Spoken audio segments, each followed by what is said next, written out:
नमस्कार. 9:30च्या बातमीपत्रात मी विजय कदम आपलं स्वागत करतो. सुरुवातीला एक नजर ठळक बातम्यांवर. शेतकऱ्यांच्या हितासाठी भूमी सुधारणा करून घेण्याचं पंतप्रधानांचं आश्वासन. ग्रामीण विकासासाठी चतुरंगी क्रांती घडवून आणण्याचे दिले संकेत. भाजपा राष्ट्रीय कार्यकारिणीच्या बैठकीचं बेंगळुरू इथं उद्घाटन. पंतप्रधान नरेंद्र मोदी यांच्यासह अनेक मान्यवर उपस्थित. भूसंपादन कायद्यासंदर्भात 9 सुधारणांसह नवा वटहुकूम जारी. राष्ट्रपतींनी केली स्वाक्षरी. 88व्या मराठी साहित्य संमेलनाचा घुमान इथं शुभारंभ. संत नामदेवांची प्रेरणा धर्मातीत असल्याचं संमेलनाध्यक्ष डॉ. सदानंद मोरे यांचं प्रतिपादन. देशभरात गुड फ्रायडे निमित्त ख्रिस्ती बांधवांनी येशू ख्रिस्तांचं केलं स्मरण.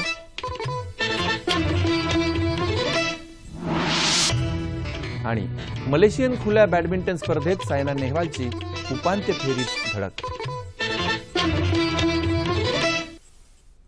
नमस्कार. आणि सविस्तर वृत्त. शेतकऱ्यांच्या हितासाठी भूमी सुधारणा करून घेण्याचं आश्वासन पंतप्रधान नरेंद्र मोदी यांनी दिलंय. ते आज बेंगळुरू इथं एका सार्वजनिक सभेत बोलत होते. शेतकऱ्यांनी गमावलेली जमीन परत मिळवून देण्यासाठी भूमी अभिलेखांमध्ये सुधारणा करणारी एक मोठी मोहीम राबवली जाईल असंही ते म्हणाले. भूमी संपादन विधेयकाबद्दल अफवा पसरवणाऱ्यांनी शेतकऱ्यांचं हित ओळखलंच नसल्याची टीका त्यांनी केली.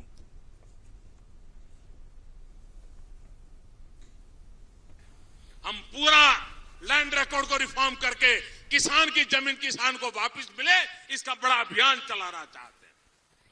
ये झूठ फैलाने वालों को मालूम नहीं है किसान की रक्षा कैसे हो. भारताच्या राष्ट्रध्वजाशी ताळमेळ साधणारी चतुरंगी क्रांती घडवून आणण्याचे संकेत त्यांनी यावेळी दिले. दुग्ध आणि हरित क्रांतीचं पुनरुज्जीवन करण्याबरोबरच ऊर्जा क्रांती आणि जलवाहतूक क्रांतीचाही उल्लेख पंतप्रधानांनी केला. देशातली जनता सुजाण असून आपल्या जनतेवर विश्वास आहे असं ते म्हणाले. खऱ्या गरजूंपर्यंत अर्थसहाय्य पोहोचवण्याच्या दृष्टीने ज्यांना शक्य असेल त्यांनी घरगुती गॅस सिलेंडरवरच्या अनुदानाचा त्याग करावा याचा पुनरुच्चार पंतप्रधानांनी केला. आतापर्यंत 2 लाख लोकांनी स्वेच्छेने या अनुदानावर पाणी सोडल्याची माहिती त्यांनी दिली. भारतीय जनता पार्टीच्या राष्ट्रीय कार्यकारिणीच्या बैठकीला आज बंगळुरू इथं प्रारंभ झाला. पक्षाचे अध्यक्ष अमित शाह, पंतप्रधान नरेंद्र मोदी, ज्येष्ठ नेते लालकृष्ण अडवाणी, केंद्रीय वित्तमंत्री अरुण जेटली यांनी दीप प्रज्वलन करून या बैठकीचं उद्घाटन केलं. 3 दिवस चालणाऱ्या या बैठकीत आज पक्ष संघटना, भूसंपादन विधेयक, परराष्ट्र धोरण तसंच काही राज्यांमध्ये लवकरच होणाऱ्या विधानसभा निवडणुकांबाबत विचारविनिमय झाला. भूसंपादन विधेयकासंदर्भात विरोधकांनी निर्माण केलेला भ्रम दूर करण्यासाठी भाजपा जनसंपर्क कार्यक्रम सुरू करणार असून शेतकऱ्यांशी चर्चा करणार आहे. तसंच बेटी बचाव बेटी पढाव, स्वच्छ भारत अभियान यासारख्या केंद्र सरकारच्या योजना जनतेपर्यंत पोहोचवण्यासाठी कार्यकर्ते काम करतील असं प्रकाश जावडेकर यावेळी म्हणाले. भूसंपादन कायद्यासंदर्भातला नवा वटहुकूम आज केंद्र सरकारनं जारी केला. राष्ट्रपती प्रणव मुखर्जी यांनी या वटहुकुमावर आज स्वाक्षरी केली. त्यामुळे 9 सुधारणांसह भूसंपादनाचा वटहुकूम पुन्हा लागू झाला. यापूर्वी या कायद्यासंदर्भात काढलेल्या वटहुकुमाची मुदत 5 एप्रिलला संपणार आहे. तसंच यासंबंधीचं विधेयक राज्यसभेत मंजूर होऊ शकलं नाही. त्यामुळे सरकारला नवा वटहुकूम आणावा लागला. रिझर्व्ह बँक ऑफ इंडियाच्या काल झालेल्या कार्यक्रमात पंतप्रधान नरेंद्र मोदी यांनी आर्थिक समावेशकतेचा आराखडा मांडत बँकिंग क्षेत्रात तळागाळातल्या माणसाला कसं समाविष्ट करून घेता येईल या संदर्भात आवाहन केलं. देशातल्या आर्थिक दुर्बलांचं सक्षमीकरण होईल तेव्हाच देशाच्या विकासाला चालना मिळेल. त्याची सुरुवात 1969 साली खाजगी बँकांच्या राष्ट्रीयकरणातून झाली. त्यातून देशातल्या सर्वसामान्यांपर्यंत बँक सुविधा पोहोचायला मदत झाली. त्यानंतर पीपीपी अर्थात खाजगी सार्वजनिक भागीदारीतून लघु उद्योगांना चालना देण्यापर्यंत निरनिराळे मार्ग अवलंबले गेले. सर्व उपायांची दिशा एकच होती, ती म्हणजे सामान्यातल्या सामान्य माणसाला बँकिंग यंत्रणेत सामील करून घेणं. आजही 50% लोक बँकिंग यंत्रणेपासून आणि सुविधांपासून दूर आहेत. त्यामुळे खूप मोठा घटक विकासाच्या प्रक्रियेपासून दुरावलाय. त्यातून आर्थिक दरी वाढते आहे. ती भरून काढता यावी म्हणून होत असलेला प्रयत्न म्हणजे या मोठ्या समाज घटकाला आर्थिक प्रवाहात सामावून घेणं. आणि तो प्रयत्न म्हणजे सरकारचं आर्थिक समावेशकता धोरण ठरेल. पंतप्रधान नरेंद्र मोदी यांनी पुढच्या 20 वर्षात या आर्थिक दुर्बल घटकाला बँकिंग शृंखलेत कसं आणता येईल याचा विचार करण्यासाठी दिशा दिली आहे. ज्यामुळे बँक खातं उघडण्यापलीकडे जाऊन वित्तीय सेवा, विमा कवच यांसारख्या सुविधांचा या सामान्यातल्या सामान्य माणसाला लाभ मिळायला मदत होईल. आर्थिक समावेशकता या विषयावर सविस्तर चर्चा करण्यासाठी अर्थतज्ञ उदय तारदाळकर आज आपल्या स्टुडिओमध्ये आलेत. उदयजी नमस्कार. नमस्कार. 9:30च्या बातमीपत्रात आपलं स्वागत. काल पंतप्रधानांनी या कार्यक्रमामध्ये रिझर्व्ह बँकेच्या कार्यक्रमामध्ये जे आवाहन केलं बँकांना की तळागाळातल्या माणसाला या सिस्टीममध्ये आणा, त्याला बँकेमध्ये आणण्यासाठी काही प्रयत्न करा, त्यामागची जी भावना आहे त्यांची, त्या भावनेकडे एक अर्थतज्ञ म्हणून तुम्ही कसं पाहताय?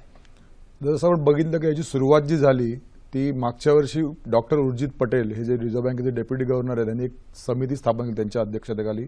तेव्हा त्यांनी सांगितलं की प्रत्येक 15 मिनिटाच्या अंतरावर बँक असली पाहिजे आणि या बँकेमुळे सर्वसामान्य जनतेला तिकडे पोहोचता आलं पाहिजे. त्या वंचित राहिलेले लोक बँकेच्या एकंदरीत आर्थिक सुधारणांमध्ये बँक हा एक कळीचा मुद्दा असतो आणि लोक वंचित राहिलेली आहेत या सगळ्यासाठी.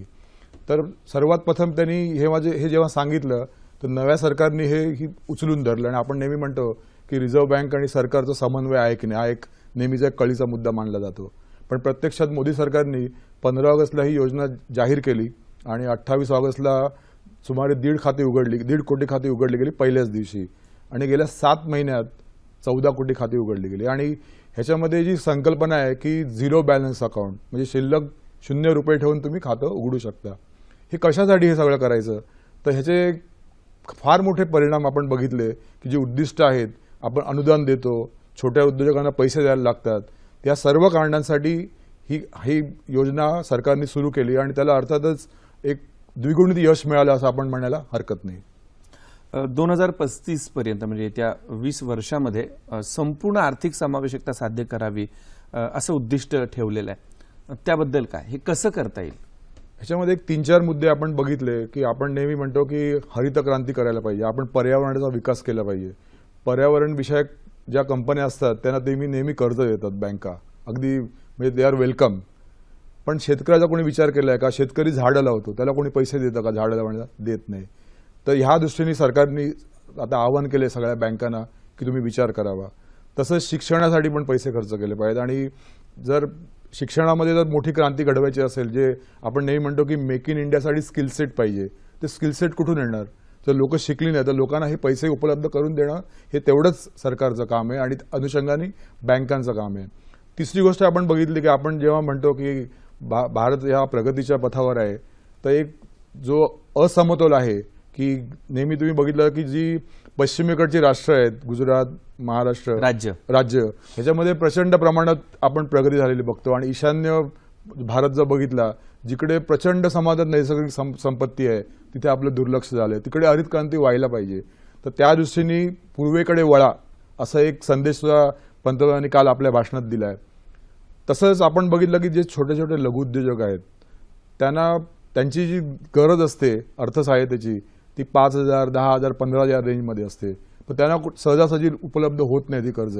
तर हे सगळं करताना येत्या 20 वर्षात मोदींनी असं आवाहन केले की या 4 ते 5 कळीचे मुद्दे तुम्ही घ्या आणि तुम्हाला खरोखर प्रगती जर साधायची असेल सर्वसामान्यांना घेऊन तर इथेच हे त्याचं गुपित दडलेलं आहे. सामान्यातला सामान्य माणूस किंवा मोदींना अपेक्षित असलेला तळागाळातला माणूस याचा नेमका फायदा ह्या सर्वसमावेशकतेमुळे, फायनान्शियल इन्क्लुजनमुळे कसा होणार आहे तो? आपण एक सर्वात महत्वाची गोष्ट बघितली की फायनान्शियल इन्क्लुजन आपण जेव्हा म्हणतो की जास्तीत जास्त लोकांची अकाउंट उघडायची, त्याच वेळेला एक जी संकल्पना आहे नो युअर क्लायंट KYC, तर आपण कुठल्याही लोकांचं असं अकाउंट उघडलं नाही पाहिजे जिथे आपल्याला त्यांचा माहिती मिळणार नाही. तर जर आपण बघितलं असेल की जेवढे आपण अनुदानं देतो, म्हणजे जे अगदी सुरुवात करा की खतांची सबसिडी असेल किंवा त्यांना काही अवर्षणामुळे पैसे मिळत असतील आणि सामान्य ग्राहकांना LPG सबसिडी मिळते, तर ह्यात एवढी गळती होते की आपल्या म्हणजे त्या विषयावरती बोलणं आपण जर टाळूयाच की एवढी गळती होते की सर्वसामान्यांपर्यंत हा पैसा पोहोचतच नाही. तर हा कसा पैसा पोहोचला पाहिजे? तर जेव्हा प्रत्येक सामान्य माणसाचा बँकेत अकाउंट असेल तर कमीत कमी वेळात हे पैसे तिकडे पोहोचले जातील. यासाठी तुम्हाला मी एक उदाहरण देतो. आपण त्याच्यामध्ये तुलना करू शकत नाही देश या दृष्टीने, पण पोलंडचं मी उदाहरण देईन की जेव्हा जागतिक मंदी 2007-08 साली जेव्हा आली होती तेव्हा पोलंडच्या त्या पार्लमेंटने असं ठरवलं होतं की जे मुळे वंचित झालेले लोक आहेत त्यांना आपण मदत करावी. तर पार्लमेंटने हा कायदा पास केल्यानंतर 4 दिवसाच्या आत हे सगळं अनुदान त्यांच्या खात्यात जमा झालं होतं. मला वाटतं हा दिवस आपल्यापासून काही दूर नाही आहे. आपण जरी 125 करोड जनता आपल्याकडे असली तरी आपण हे मोठ्या प्रमाणात करू शकतो आणि गळती थांबली तरच हे सगळं शक्य आहे आणि त्या दृष्टीने पावलं उचलली गेली पाहिजे. सावकारी कर्जासंदर्भात सुद्धा आपण बऱ्याच बरोबर सर्वसामान्य म्हटलं माणूस तर त्यांनी समजा दोन आहेत, एक बचत आणि कर्ज. त्यांनी जर बचत केली तर ठेवतो कुठे? उशाखाली. उशाखाली ठेवण्यासाठी आपण पैसे ठेवतो का? नाही. कर्ज घ्यायला तो सावकाराकडे जातो आणि अर्थातच सावकाराच्या पाशातून तो बाहेरच पडू शकत नाही. तर हे सगळं करताना बँकेने हा सर्वसाधारण विचार केला पाहिजे आणि त्यामुळेच त्यांना तो फायदा होऊ शकतो. बँकांना यातून काय फायदा होणार? कारण मध्यंतरी या जेव्हा जनधन आली किंवा गेल्या केंद्र सरकारने जेव्हा ही शून्य आधारित खाती उघडण्याचं केलं होतं ते 84% खाती ही बंद आहेत असा एक नंतर रिपोर्ट आला होता. तर जनधनच्या बाबतीत तर सुद्धा तसं होईल का? म्हणजे आणि तर मग त्या अर्थानं बँकांना काय फायदा आहे का? बँकांना ही खाती फक्त ओझी म्हणून राहणार आहेत? नाही, काही दृष्ट्या बघितलं तर ऍडमिनिस्ट्रेटिव्ह कॉस्ट तर हा नक्कीच प्रत्येक बँकेला असेल आणि त्याप्रमाणे तुम्ही बघितलं असेल तर ज्या आपल्या प्रायव्हेट क्षेत्रातल्या बँका आहेत त्या ह्याच्याकडे जास्ती वळल्या नाहीत. त्यांनी माझ्या अंदाजाप्रमाणे सुमारे 3.5% खाती उघडली आहेत. पण दुसऱ्या दृष्टीने तुम्ही विचार करा की आपण जेव्हा हे सगळं म्हणतो, मोदींनी एक काल शब्द वापरला होता पंतप्रधानांनी की तुम्ही श्रीमंतांची गरिबी बघितली आणि गरिबांची श्रीमंती बघा आता. तर जेव्हा आपण 14 कोटी अकाउंट जेव्हा उघडली गेली ही खाती त्याच्यामधून 14,000 करोड आले, अपेक्षा शून्य होते असताना. ह्या उलट आपण बघतो की बरेच मोठी धेंड ही आपली कर्ज बुडवतात आणि अर्थातच जे मोठं एक अकराळ विकराळ राक्षस आपल्यापुढे उभा आहे एनपीएचा, जी बुडीत कर्ज आहेत त्याचा प्रश्न निर्माण होतो. आपण जेव्हा ह्या तऱ्हेची जेव्हा अंमलबजावणी करू तेव्हा खरोखर सर्वसामान्य माणूस ज्याला आपण हे कर्ज देऊ त्याला समजा बुधवारी त्याचे पैसे परत द्यायचे असतील तर सोमवारी रात्रीच तो पैसे तयार ठेवतो, त्याला झोप पण लागत नाही. हा एक फरक आहे जो आपण लक्षात घेतला पाहिजे आणि त्या दृष्टीने आपण ही जी कर्ज आपण जी देतो त्याचा विचार केला पाहिजे. यामागचा उद्देश सामाजिक आहे. सामान्यातला सामान्य माणूस बँकिंग यंत्रणेत यावा, त्यांना आर्थिक विकासाला हातभार लावावा, हे सगळं ठीक आहे. पण यामध्ये बिझनेस कमी आहे म्हणून ह्या प्रायव्हेट बँका आहेत त्या तिकडे तुम्ही आता 2-3% उदाहरण दिलं की 2 ते 3% अकाउंट फक्त ह्या प्रायव्हेट बँकांनी उघडलेत. तर त्या कसा प्रतिसाद देतील या आव्हानाला? एक मुद्दा. पुढच्या आव्हानाला आणि सरकारचं त्यावर काही नियंत्रण राहणार आहे का? त्यांना तसं सोडून दिलं जाईल आणि मग सरकारी बँका आणि कोऑपरेटिव्ह बँका आणि पतसंस्थांनी फक्त सामाजिक करत राहावं आणि त्यांनी फक्त बिझनेस करावा? हा माझा म्हणजे प्रश्न आहे. जेव्हा तुम्ही प्रायव्हेट क्षेत्रातल्या बँका म्हणतात तेव्हा अशी त्यांना काही अटी सरकार तर घालू शकत नाही ना रिझर्व्ह बँक घालू शकत. ठीक आहे, त्यांना अमुक ठिकाणी की तुम्ही एवढ्या रुरल ब्रांचेस उघडल्या पाहिजेत असं सांगू शकतं, ढोबळमानाने. ते तर ते करतच आहेत. पण आपण एक दुसरा मुद्दा ह्याच्यातून एक विचारात घेतला पाहिजे की सर्वसामान्य ज्या बँका आहेत ज्या आपण म्हणतो की त्या पब्लिक सेक्टरच्या बँका म्हणजे सरकारी बँका आहेत, यांनी पण काही पावलं ही आपण उचलली पाहिजेत की जर तुम्ही छोटे लोन ह्या लोकांना जर तुम्ही अवेलेबल करून दिलीत तर त्याच्याबद्दल तुम्ही तुमचा बिझनेस वाढवला पाहिजे. आणि जेव्हा आपण म्हणतो की अनुदान हे डायरेक्ट पोचतंय त्याचा एक सर्वसाधारण फायदा आहे की क्रयशक्ती माणसाची वाढणार आहे, त्याला पैसे मिळाल्यानंतर तो खर्च करणार आहे. तर ते खर्च कसे चॅनलाइज करायचे, ते सेव्हिंगमध्ये कसे आणायचे. आणि बँकांना आज तर इन्शुरन्स प्रॉडक्ट पण विकता येतात. तर बँकांनी त्या दृष्टीने म्युच्युअल फंड, इन्शुरन्स प्रॉडक्ट किंवा शेअर मार्केटमध्ये हे पैसे आणायचे असतील ह्या लोकांकडून तर त्याचा पण विचार करायला हरकत नाही. एका बाजूला आपण असं पाहतोय की सरकार आवाहन करतंय की सामान्यातल्या सामान्य माणसाला, अगदी ज्याची पत नाही त्याला तुम्ही या प्रक्रियेमध्ये आणा, त्याला कर्ज द्या, बरोबर. रिझर्व्ह बँक दुसऱ्या बाजूला म्हणते की तुमचे जे थकबाकीचे नॉर्म्स आहेत ते आवळत चाललेली आहे. अशा वेळेला ही जी सरकारनं प्रोत्साहित केलेली अकाउंट्स आहेत, सामान्य माणसं जे प्रायोरिटी सेक्टर म्हणतो आपण, त्यांना काही सवलती मिळाव्यात म्हणजे की मिळतील का? दुहेरी प्रश्न आहे. याच्यामध्ये 2 गोष्टी आपण बघितल्या पाहिजेत की एक सर्वात मोठा जो आपण अकराळ विकराळ राक्षस निर्माण केला आहे, जो थकबाकी जी आहे ती प्रचंड प्रमाणात आहे. त्या बाबतीत इव्हन कालच्याच भाषणात डॉक्टर रघुराम यांनी पण सांगितलं की पायाभूत सुविधामध्ये आज जे ओव्हर एक्सपोजर झाले, जे डॉक्टर रेड्डींनी मला वाटतं 2007 साली आपल्या हाऊसिंगमध्ये साठी सांगितलं होतं, तर तिथे नक्कीच रिस्ट्रिक्शन आणलं पाहिजे. म्हणजे आपले कमीत कमी बुडीत कर्ज राहतील, जे एनपीए आपण जे म्हणतो ते. ह्याच अनुषंगाने जर विचार केला तर जे हे छोटे लघुउद्योजक आहेत त्यांना जर तुम्ही ही कर्ज वितरित करण्यासाठी मदत केलीत किंवा शिक्षणासाठी दिलीत त्याचा वापर तर नक्कीच चांगला होईल आणि तुमच्या एकूण क्रयशक्तीला चालना मिळेल. तर ह्या दोन्हीचा बॅलन्स ठेवायला लागेल आणि अर्थातच तुम्ही जेव्हा म्हणतो की रिझर्व्ह बँकेला याबाबतीत पूर्ण स्वायत्तता आहे, एक उदाहरण म्हणून मी सांगतो तुम्हाला. जेव्हा जनधन योजना जाहीर झाली आणि सुमारे सप्टेंबर महिन्याच्या शेवटी किंवा ऑक्टोबरच्या सुरुवातीला डॉक्टर रघुराम यांनी टीका केली होती की याच्यामध्ये बँकांचा खर्च वाढतोय, आणि बहुधा त्यांना नंतर अंदाज आला की हे जे आपण काय आता जे सरकारने मांडलंय हा प्रकार, हा काय रिस्ट्रिक्टेड नाही, हा प्रचंड प्रमाणाचा करतोय. आणि भारत म्हणजे देशाचा नागरिकाच्या दृष्टीने मला वाटतं हा पण एक जागतिक विक्रम केला आहे की आपण 14 कोटी अकाउंट उघडली आहेत 7 महिन्यामध्ये. आणि त्यासाठी मला वाटतं सरकार हे खरंच शाबासकीसाठी पात्र आहे. बँकिंग यंत्रणेत असलेले 50% आणि बँकिंग यंत्रणेच्या बाहेर असलेले 50% यांच्यातली दरी कमी करण्यासाठी हे सगळं आर्थिक समावेशकतेचं धोरण आहे. त्यातून सरकारला अपेक्षित असलेली आर्थिक महासत्ता आपण होण्याच्या दृष्टीने पाऊल आहे, ते पाऊल पुढे वामन पाऊल ठरो अशा अपेक्षा आणि आशा आपण व्यक्त करूया. आणि या मुलाखतीसाठी आपण आज स्टुडिओमध्ये आलात त्याबद्दल सह्याद्री परिवारातर्फे आपले आभार. नमस्कार, धन्यवाद. वळूया पुढील बातम्यांकडे. संत नामदेवांच्या वास्तव्यानं पुनीत झालेल्या पंजाबमधल्या घुमान इथं आज 88व्या अखिल भारतीय मराठी साहित्य संमेलनाचं उद्घाटन झालं. संमेलनाध्यक्ष डॉक्टर सदानंद मोरे, स्वागताध्यक्ष भारत देसडला, केंद्रीय भूपृष्ठ वाहतूक मंत्री नितीन गडकरी, माजी केंद्रीय मंत्री शरद पवार, पंजाबचे मुख्यमंत्री प्रकाश सिंग बादल तसंच साहित्य महामंडळाच्या अध्यक्ष माधवी वैद्य यांच्या उपस्थितीत गुरुनानक देवजी सभा मंडपात हा उद्घाटन सोहळा रंगला. संत, पंथ, तंत या तीनही साहित्य प्रकारात संत साहित्य महत्त्वाचं असून संत साहित्य मराठी साहित्याचा प्रमुख प्रवाह असल्याचं सदानंद मोरे आपल्या अध्यक्ष भाषणात म्हणाले. पुंडलिक वरदा हरी विठ्ठल, श्री ज्ञानदेव, नामदेव, तुकाराम असा आगळा वेगळा गजर करत हा घोषणात धार्मिक नसून वाङ्मयीन परंपरेतला आहे असं ते म्हणाले. घुमान ही कर्मभूमी असलेल्या संत नामदेवांची प्रेरणा धर्मातीत होती असंही मोरे म्हणाले. अर्वाचीन, प्राचीन आणि आधुनिक मराठी साहित्याचा उहापोह त्यांनी आपल्या भाषणात केला. मराठी संस्कृतीला ओळख देणारं साहित्य संमेलन म्हणजे मराठी अस्मितेचा उत्सवी आविष्कार आहे. त्यामुळे साहित्य संमेलन भरवायचं की नाही हा चर्चा विषय होऊच शकत नाही असं स्पष्ट मत त्यांनी व्यक्त केलं. घुमान इथं साहित्य संमेलनाच्या आयोजनाचं धाडस केल्याबद्दल त्यांनी सरहद संस्थेचं आणि साहित्य महामंडळाचं अभिनंदनही केलं. एकीकडे वारकऱ्यांच्या टाळ मृदुंगाचा गजर तर दुसरीकडे पंजाबी लोकगीतांचा सूर यांच्या साथीनं उपस्थितांचं स्वागत करण्यात आलं. उद्घाटनापूर्वी ग्रंथदिंडीही काढण्यात आली. 3 दिवस चालणाऱ्या या साहित्य संमेलनात भरगच्च कार्यक्रमांची रेलचेल आहे. आज साहित्य, ललितकला, अनुबंध या विषयावर परिसंवाद झाला. तसंच नृत्यबाणी हा नामदेवांच्या हिंदी रचनांवर आधारित नृत्याविष्कार सादर केला गेला. घुमान इथं उभारण्यात येणाऱ्या संत नामदेव कला आणि विज्ञान महाविद्यालयाचा शिलान्यास यावेळी मान्यवरांच्या हस्ते करण्यात आला असल्याचं आमच्या प्रतिनिधी शिबानी जोशी यांनी कळवलंय. या संमेलनाला उपस्थित असलेल्या कलाकारांच्या आणि साहित्यप्रेमींच्या या काही प्रतिक्रिया.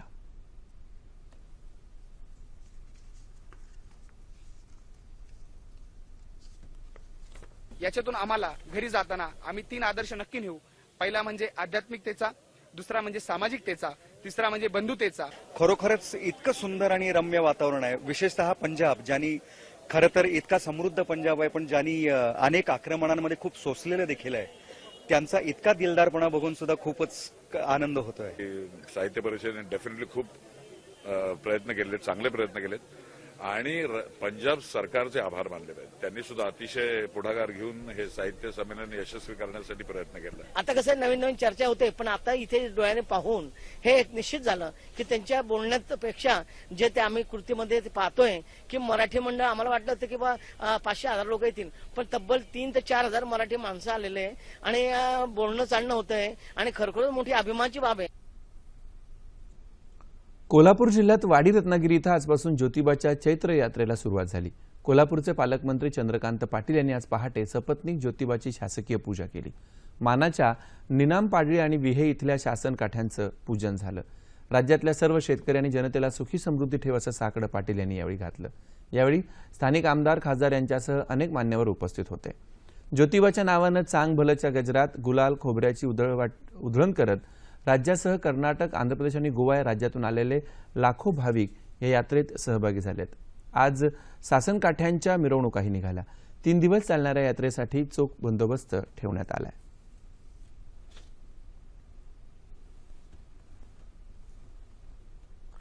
अवघ्या 4 महिन्यांवर आलेल्या कुंभमेळ्याच्या तयारीला नाशिक आणि त्र्यंबकेश्वर इथं वेग आलाय. नाशिकमध्ये पर्वणीच्या दिवशी लाखो लोकांना पवित्र स्नान करता यावं यासाठी नदीच्या दोन्ही तीरांवर घाटांचं काम पूर्णत्वाला येत आहे.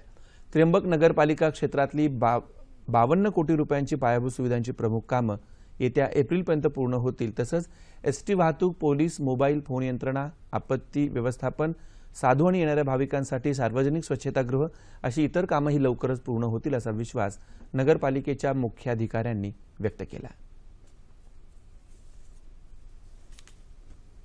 एकूण 51 कोटी 58 लाख मंजूर केलेले आहेत. त्यापैकी आम्हाला 17.20 कोटी रक्कम प्राप्त झालेली आहे. मेजर मूळ आराखड्यामध्ये 10 काम होते. 10 कामापैकी आमचे 80% कामं जवळ पूर्ण झालेली आहेत. बाकी कामं प्रगतीपथावर ते येत्या एप्रिल अखेर पूर्ण होतील. आजची युवा पिढी वैचारिकदृष्ट्या पंगू बनली असून या पिढीला डॉक्टर बाबासाहेब आंबेडकरांच्या पुरोगामी विचारांचा वारसा दिला पाहिजे असं प्रतिपादन ॲडव्होकेट बाळासाहेब आंबेडकर यांनी केलं. आज औरंगाबाद इथं डॉक्टर बाबासाहेब आंबेडकर मराठवाडा विद्यापीठात भीमोत्सव 2015च्या उद्घाटन प्रसंगी ते बोलत होते. विद्यापीठाचे कुलगुरू प्राध्यापक बी.ए. चोपडे सोहळ्याच्या अध्यक्षस्थानी होते. राजसत्तेपेक्षा ज्ञानसत्ताच श्रेष्ठ असल्याचं प्रतिपादन यावेळी प्राध्यापक चोपडे यांनी केलं. हा भीमोत्सव येत्या 10 एप्रिलपर्यंत चालणार असून त्यात विविध व्याख्यानं, स्पर्धा, भीमगीत रजनी, काव्यवाचन असे कार्यक्रम आयोजित करण्यात आलेत. येशू ख्रिस्तांच्या बलिदानाची आठवण म्हणून आज जगभरात गुड फ्रायडे पाळला जातो. आजच्याच दिवशी येशूला सुळावर चढवण्यात आलं. अनेक यातना सहन केल्यानंतर येशूनं प्राण सोडले. आजपासून 3 दिवसांनी येशूचं पुनरुत्थान झाल्याची ख्रिस्ती बांधवांची भावना आहे. आजच्या दिवशी चर्चमध्ये विशेष प्रार्थना सभांचं आयोजन करण्यात येतं. तसंच ख्रिस्ती बांधव आज उपवास करून गुड फ्रायडे पाळतात. राज्यभरातल्या ख्रिस्ती प्रार्थना स्थळांमध्ये आज गुड फ्रायडे निमित्त 7 वचनांवर व्याख्यानांचं आयोजन करण्यात आलं होतं. ते ऐकण्यासाठी ख्रिस्ती बांधवांनी मोठ्या प्रमाणात गर्दी केली. गुड फ्रायडे निमित्त राज्यात विविध ठिकाणी कार्यक्रमांचं आयोजन करण्यात आलंय. मुंबईतही गुड फ्रायडे निमित्त ख्रिस्ती बांधवांनी पदयात्रा काढल्या. तसंच पथनाट्यांचं सादरीकरण केलं.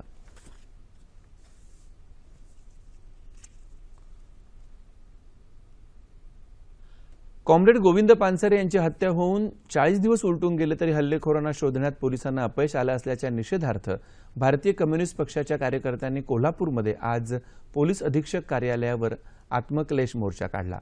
पोलिसांनी कॉम्रेड पानसरे यांच्या हत्येचा सखोल तपास करावा, अन्यथा तीव्र आंदोलन पुकारण्यात येईल असा इशारा कॉम्रेड मिलिंद यादव यांनी यावेळी दिला. साखर कारखाने हा सहकार क्षेत्रातला महत्त्वाचा घटक. मात्र राज्याच्या अर्थकारणावर, समाजकारणावर तसंच राजकारणावर छाप असलेल्या साखर कारखान्यांपुढील संकटांचा पाढा संपता संपेना असं सध्या चित्र आहे. यंदाच्या हंगामात साखरेचा उत्पादन खर्च सुमारे 3,500 रुपयांपर्यंत पोहोचलाय. त्यातच साखरेचे भाव गडगडल्यानं राज्य सहकारी बँकेनं एका पोत्याचं मूल्यांकन 1,870 रुपये केलंय. साखर कारखान्यांची त्यातून आर्थिक घडी विस्कटून गेली आहे. राज्यात एकूण 178 साखर कारखाने असून 32 साखर कारखाने बंद आहेत. चालू असलेल्या साखर कारखान्यांमधून आतापर्यंत 8 कोटी 40 लाख टन ऊसाचं गाळप झालं असून 9 कोटी 35 लाख टन साखरेचं उत्पादन झालंय. यंदाचा गळीत हंगाम जूनपर्यंत चालण्याची शक्यता आहे. या सर्व संकटाच्या पार्श्वभूमीवर राज्य आणि केंद्र सरकारनं हस्तक्षेप करून हा प्रश्न सोडवावा अशी मागणी होते आहे. त्यामध्ये अभूतपूर्व अशी परिस्थिती निर्माण झाली. हेक्टरी उत्पन्नाची वाढ प्रचंड झाली.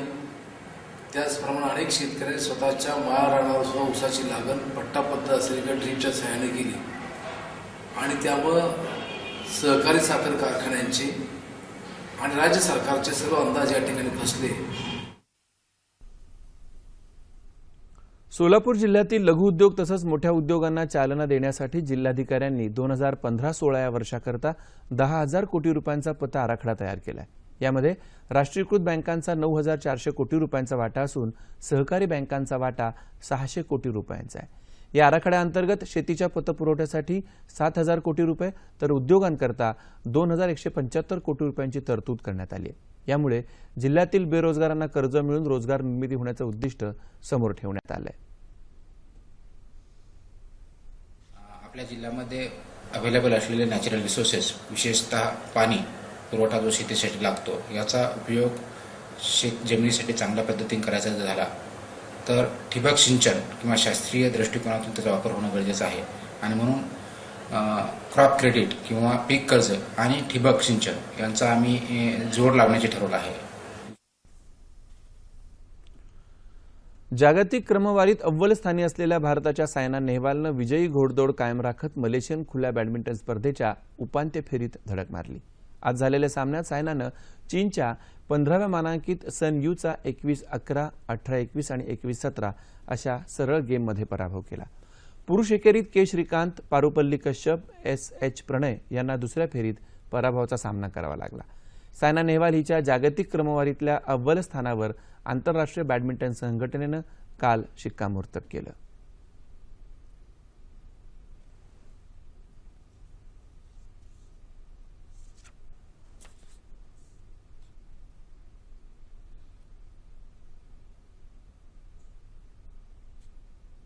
हवामान. येत्या 36 तासात राज्यातलं हवामान प्रामुख्यानं कोरडं राहील असा अंदाज हवामान खात्यानं वर्तवलाय. आणि आता तापमान अंश सेल्सिअसमध्ये. मुंबई कमाल 32, किमान 22, नागपूर 41 आणि 20, पुणे 34 आणि 17,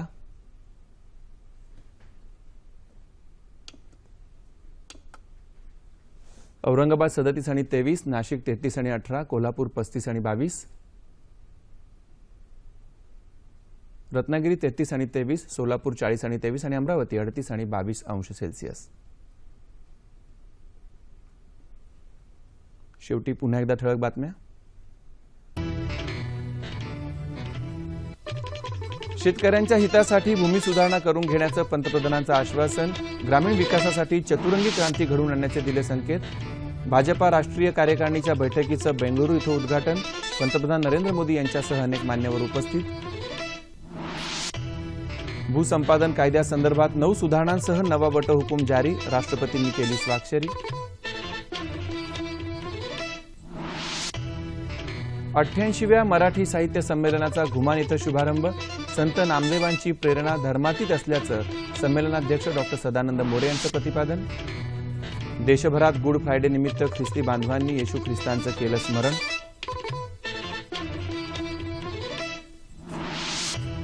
आणि मलेशियन खुल्या बॅडमिंटन स्पर्धेत सायना नेहवालची उपांत्य फेरीत धडक.